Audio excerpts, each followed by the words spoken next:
चालाक बुढ़िया की कहानी। एक गांव में एक चालाक बुढ़िया रहती थी।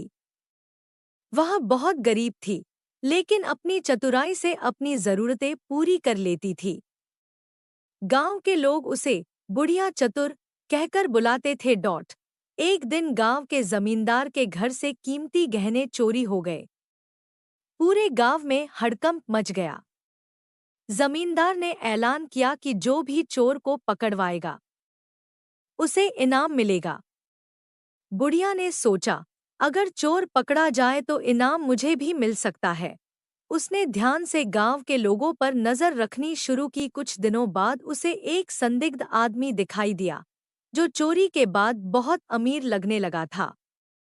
वह महंगे कपड़े पहनने लगा और रोज अच्छे खाने पीने की चीजें खरीदता था। बुढ़िया ने एक चाल चली। वह उस आदमी के पास गई और बोली, बेटा, मैं बूढ़ी हो गई हूँ।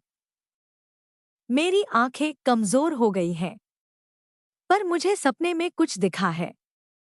अगर मैं ठीक निकली तो तुम्हें बहुत फायदा होगा। आदमी चौंक गया और बोला, क्या देखा बुढ़िया? बुढ़िया बोली, मैंने देखा कि जिसने जमींदार के गहने चुराए उसने उन्हें अपने घर के पीछे की मिट्टी में गाड़ दिया है।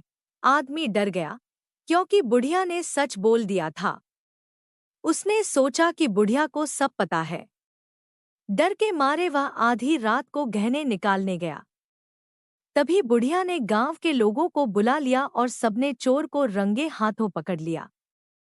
जमींदार ने खुश होकर बुढ़िया को इनाम दिया और गांव के लोग उसकी चतुराई की तारीफ करने लगे।